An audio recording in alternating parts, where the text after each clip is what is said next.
સ્વાગત છે મિત્રો. તો ફરીથી આપણે ગણિતના બીજા પાર્ટમાં આપણે શીખીશું. પ્રથમ પાર્ટમાં આપણે હજી શું શું શીખ્યા યાદ કરાવી દઉં તમને. કઈ કઈ વસ્તુ શીખ્યા યાદ છે દરેકને પાછી કે નથી યાદ? નેચરલ નંબર્સ, બરોબર, પ્રાકૃતિક સંખ્યા, પૂર્ણાંક સંખ્યા, ધન સંખ્યા, ઋણ સંખ્યા, સંખ્યા પદ્ધતિ, બીજું ઘણું બધું આગળના ધોરણમાં શીખી ગયા. અને અમુક સમય સંખ્યાની વચ્ચે આવે તો એ બધી એ તો શીખી ગયા. હવે પણ આમાં આપણે એક નવો ટોપિક છે જે આપણે કોઈ ઋણ સંખ્યાને સંખ્યા રેખા પર દર્શાવવાનું. તમે આવું તો ભણાય જ છો દરેક આગળના ધોરણમાં, ખાલી રિવિઝન કરાવું છું કે વચ્ચે આવે 0 તટસ્થ સંખ્યા, એની જમણી બાજુ કઈ સંખ્યા આવે? ધન સંખ્યા. 1 2 3 4 5 અનંત સુધી. અને આ બાજુ એની ડાબી બાજુ આવશે ઋણ સંખ્યા. આ દરેકને આવડે જ છે અને આમાં કંઈ નવું નથી. આ અનંત સુધી ચાલે રાખે. હવે આમાં આપણે દર્શાવતા તો આપણે ભાઈ 3 ને સંખ્યા રેખા પર દર્શાવો તો 3 ઉપર આવું કરીને પછી આવું કરતા હતા. આ દર્શાવી દીધું આપણે કે ભાઈ -2 ને આવી રીતે દર્શાવવાનું. પણ હવે આપણે મોટા થઈ ગયા છીએ, 9માં આવી ગયા, એ માટે આવે કોઈ ઋણ સંખ્યાને સંખ્યા રેખા ઉપર કઈ રીતે દર્શાવાય એ આપણે શીખવાનું છે. દરેક ધ્યાન આપે અહીંયા.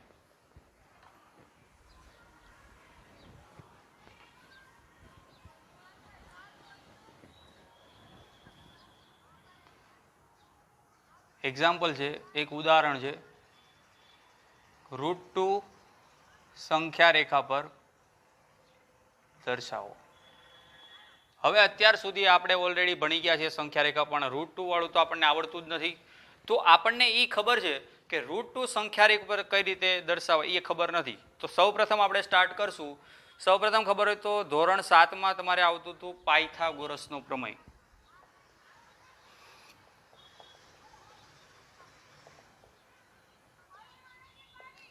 પાયથાગોરસનો પ્રમેય કઈ રીતનો હતો? આવી રીતે હતો. જેમ કરવું એમ તમારે, બરોબર. એક આ રીતે પણ હોય અને એક આ રીતે. આપણે આ રીતે જોઈએ તો આ કાટકોણ હોય, અહીંયા આમાં નામ આપી દઈએ આપણે ABC. પાયથાગોરસનું કોઈ એક ખૂણો કાટખૂણો હોય અને એની જે સામે છે એને કહેવાય કર્ણ. આ ઓલરેડી તમે 7માં ભણી ગયા છો, ખાલી યાદ કરાવું છું. આની માટે પાયથાગોરસનો ઉપયોગ જરૂરી છે એટલા માટે, બરોબર.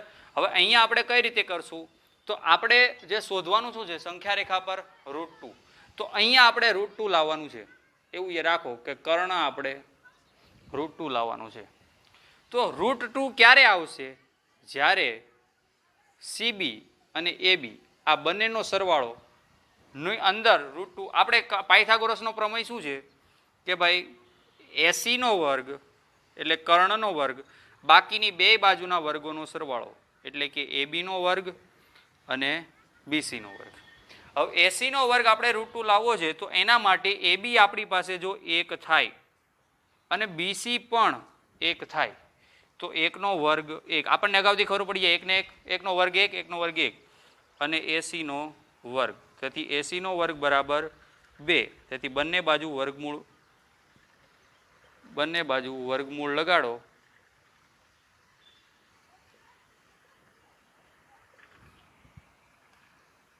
આ વર્ગમૂળ અને આ વર્ગમૂળ, આ વર્ગમૂળ વહી ગયા એટલે AC બરાબર √2. ખબર પડે છે આ √2 કઈ રીતે આવ્યું? તો આપણી પાસે એક બાજુ 1 અને બીજી બાજુ 1 હોય તો આ એક 1 હોય અને આ એક 1 હોય તો આની ઉપરથી આપણે પાયથાગોરસના પ્રમેયથી √2 કઈ રીતે મળે ખબર પડી ગઈ. √2 કઈ રીતે આવ્યું આપણે નક્કી કરવાનું. √3 માં પછી અલગ થશે, √5 માં અલગ થશે. √2 એટલા માટે કર્યું, √2 શોધવા માટે 1 અને 1, 1 નો વર્ગ 1 થાય, 1 નો વર્ગ 1 ને 1 2 એટલે 2 નું વર્ગમૂળ, બરોબર. AC એટલે √2. હવે એને સંખ્યા રેખા ઉપર કઈ રીતે દર્શાવવાનું? સંખ્યા રેખા દોરીએ આપણે જેવી છે તેવી.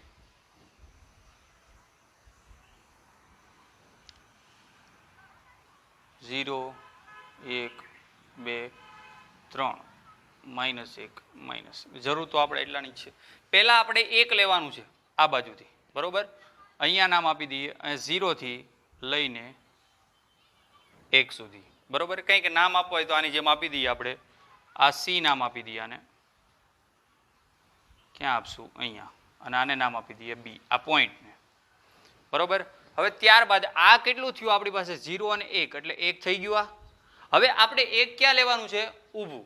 સંખ્યા રેખા ઉપર 0 થી 1 આ 0 થી સ્ટાર્ટ થશે બરોબર 0 થી લઈને 1 સુધી પણ હવે આ એક ઊભું કઈ રીતે દર્શાવવાનું તો તમારી જે સ્કેલમાં જે પ્રમાણે આ માપ તમે લીધું છે એ સ્કેલથી માપીને લીધું હશે બરોબર સંખ્યા રેખા દોરશો તો સ્કેલ મૂકવાની અહીંયા અને ન્યા જ્યાં 1 આવતો હોય આ રીતે કરવાનું અને ન્યાથી આ રીતે ઊભી લાઈન જોડી દેવાની ક્લિયર થાય છે દરેકને એટલે આ મળી ગયો આપણને પાછો 1 ફરીથી ખાસ ધ્યાન રાખજો √2 લાવવા માટે આપણે 1 અને 1 આ બેની જરૂર પડે તો 0 થી લઈને 1 અને અહીંથી લઈને b થી તમે સ્કેલથી માપશો એટલે ટુકડા થશે આ રીતે એક એકના જે પ્રમાણે હોય એ રીતે ઉપર પાછું 1 કરવાનું એટલે આ 1 બરોબર ત્યારબાદ 1 અને 1 હવે આ બંનેને અહીંયા નામ આપી દેવાનું એ જે તમારે નામ આપવું હોય તો આ થઈ ગઈ આપણે √2 ની લાઈન પણ હજી પૂરું નથી થયું આ ફક્ત આપણને √2 ની લાઈન મળી છે હવે જે એટલું છે એ તમારી પાસે પરિકર હશે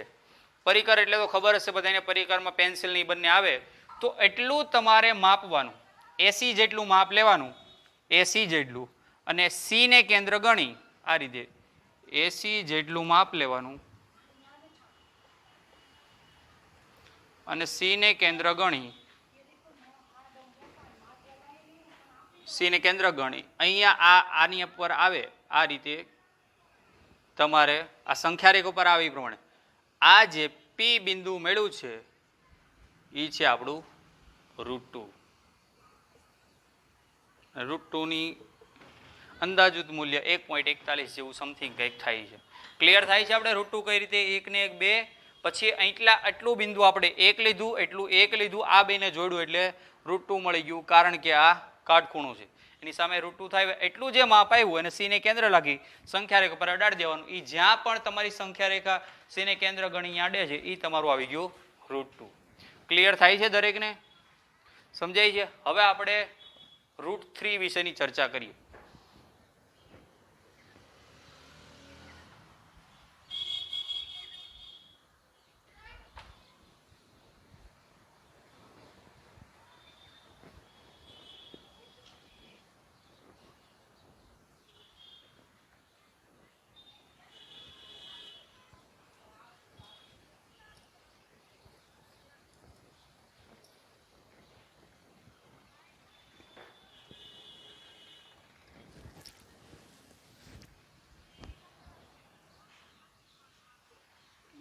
√3 સંખ્યા રેખા પર દર્શાવો તો √3 કઈ રીતે દર્શાવશું જેમ આપણે છે એમ આ ત્રિકોણ અહીંયા ધારી લેવાનું આપણે કે ભાઈ આ બી છે આ એ છે અને આ સી છે તો અહીંયા √3 કઈ રીતે આવશે તો એટલે આપણે વર્ગમૂળમાં આપણે લાવવાનું છે કે ભાઈ એસી નો વર્ગ બરાબર એબી નો વર્ગ અને બીસી નો વર્ગ અહીંયા આપણે √3 એટલે આ બેનો વર્ગનો સરવાળો √3 જેટલો થવો જોઈએ √3 ક્યારે થશે જ્યારે જો 2 અને 1 લઈએ આપણે દાખલા તરીકે 2 અને 1 તો 2 નો વર્ગ અને 1 નો વર્ગ 2 નો વર્ગ 4 4 ને 1 5 તો આ તો આવી ગયું √5 એટલે √5 ચાલશે નહીં આપણે √3 જોઈએ છે તો આ √2 નો વર્ગ જો સમજો √2 અને 1 બરોબર 1 અને √2 AB છે આપણે જે પણ લેવું હોય તે આપણે સીબી છે એબી √2 લઈએ અને આ 1 લઈએ એબી નો વર્ગ એટલે કે √2 નો વર્ગ અને બીસી નો વર્ગ 1 √2 નો વર્ગ એટલે 2 1 નો વર્ગ 1 એટલે એસી નો વર્ગ બરાબર 3 ધ્યાન રાખજો અહીંયા એસી બરાબર √3 તો આપણને શું મળ્યું √2 અને 1 હવે એ માટે આપણે બેની વેલ્યુ જોશે એક 1 ની જોશે અને એક √2 ની જોશે ક્લિયર થાય છે દરેકને હવે √2 આપણને આની ઉપરથી આપણે કઈ રીતે મેળવશું આની ઉપર ચાલો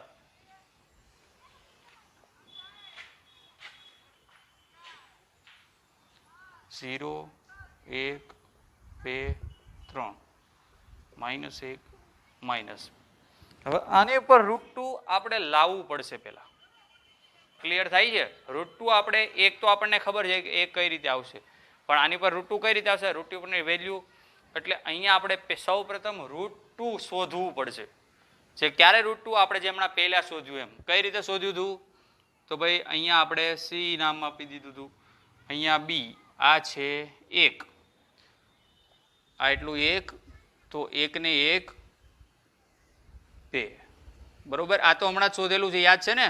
એક એટલું લેવાનું અને એક એટલું લેવાનું. આ મળી ગયું આપણને √2.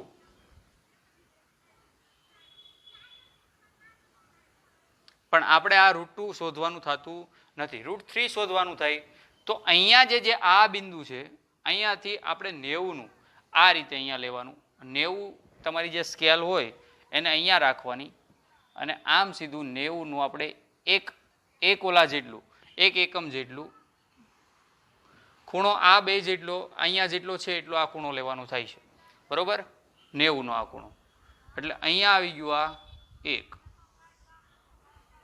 એ આને જોડી દેવાનું. એટલે √2 અને 1 આ √3 આવી ગયા અને આને જે સી અને બીને જેટલું થાય એટલું આ રીતે કરવાનું. અહીંયા આને કરવાનું થતું નથી. એટલે આ જે પી બિંદુ ઉપર મળ્યું આ આપણું √3.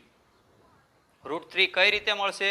√2 નો વર્ગ અને 1 નો વર્ગ, 2 ને 1 3. તો √2 કઈ રીતે મળ્યું હતું? આ રીતે. આ બેયનો ખૂણો અહીંયા આ 90 રહેવો જોઈએ, બરોબર? એ રીતે તમારે સેટિંગ કરી લેવાનું. અહીંયા તે કોણ માપક મૂકીને અહીંયા √2 તો ત્યાં સુધી શોધેલું જ હતું. ત્યારબાદ અહીંયા ખૂણો માપીને તમારે આ આખો 90નો થવો જોઈએ. અહીંયા સ્કેલ રાખીને તમારે 1ની નિશાન કરવાનું અને આને જોડી દેવાનું.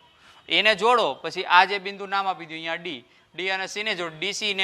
ડીસી જેટલું માપ રાખવાનું, સી ને કેન્દ્ર લેવાનું અને સંખ્યા રેખા પર આવવાનું.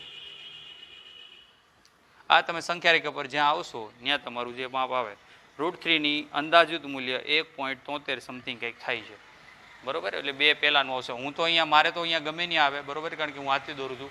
તમે જ્યારે ઓલાથી દોરશો તો તમારા પરિકર અને કોણ માપકથી ત્યારે કમ્પ્લીટ આવશે. સમજાઈ ગયું? √2 અને √3 ક્લિયર થાય છે દરેકને? હવે આજનું હોમવર્ક સંખ્યા રેખા પર √5 દર્શાવો. આ તમારે જાતે ક્યાંયથી શોધ્યા વગર વિચારીને કરવાનું છે, બરોબર? મારે આનો √2 અને √3 ખબર પડી ગઈ. પાયથાગોરસનો પ્રમેય લઈ કઈ રીતે કરવાનું, અહીંયા માપ એ રીતે ગોઠવવાનું અને ત્યારબાદ √2 અને √2 ઉપરથી જ √3 આવે છે એટલે આ શોધવું ફરજિયાત છે, બરોબર? એ જ્યારે શોધાઈ જાય એટલે પછી ત્યારબાદ √5. આ તમારું હોમવર્ક. બાકીનું આપણે નમસ્તે મિત્રો, તો ફરીથી આપણે ત્રીજા પાર્ટમાં જોઈશું કે √5 વિશે. √5 મેં તમને ઓલરેડી હોમવર્ક આપેલું હતું. આપણે √2 અને √3 સંખ્યા રેખા પર કેવી રીતે દર્શાવાય સંખ્યા રેખા ઉપર એ મેં તમને ઓલરેડી ચલાવેલું જ છે. પણ √5 કઈ રીતે દર્શાવવું, હવે √2 આપણે કઈ રીતે એ ખાલી તમને સમજાવી દઉં. એમાં આગળમાં થોડું ઘણું કોઈને હવે ડિફિકલ્ટી હોય તો √2માં શું કર્યું હતું? આપણને ખબર છે કે એક કાટકોણ ત્રિકોણ છે જેને નામ આપણે ગમે તે આપી દઈએ, બરોબર?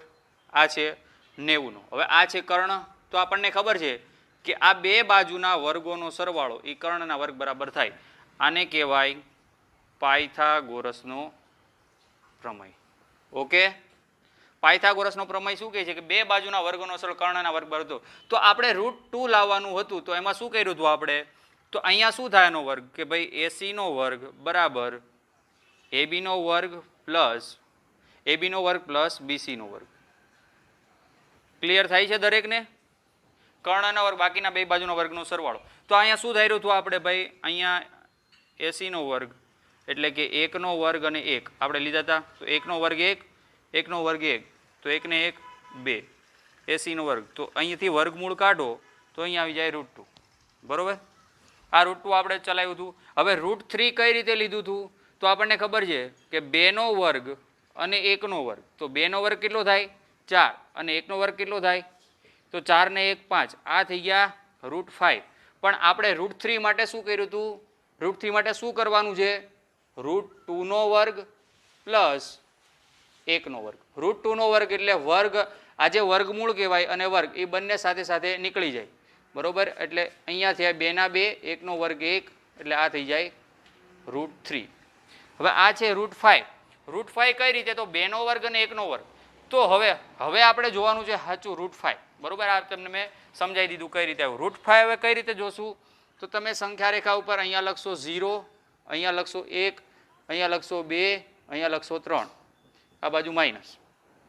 તો આપણે કોની કોની જરૂર પડે છે પહેલાં તો અહીંયા દાખલા તરીકે √5 આ આપણે અહીંયા ત્રિકોણ દોરીએ બરોબર આ છે ABC આ થઈ ગયો 2 આ 1 તો આ √5 આવે કારણ કે આના બે બાજુનો વર્ગોનો સરવાળો પછી વર્ગમૂળ કાઢવાનું કારણ કે આ બાજુ વર્ગ છે એટલા માટે તો 2નો વર્ગ અને 1નો વર્ગ તો આપણે અહીંયા પહેલાં શરૂઆતમાં લઈશું 2 તમે જે તમારી સ્કેલથી માપવાના કે આ 1 છે આટલું 2 છે તો પહેલાં લઈશું 2 ત્યાંથી તમારી સ્કેલથી માપ લઈશું 1 આ બંનેને જોડી દેવાના નામ આપી દેવાના તમારી રીતે A છે અહીંયા B છે અહીંયા C છે બરોબર હવે 80 જેટલું માપ લઈ C ને કેન્દ્ર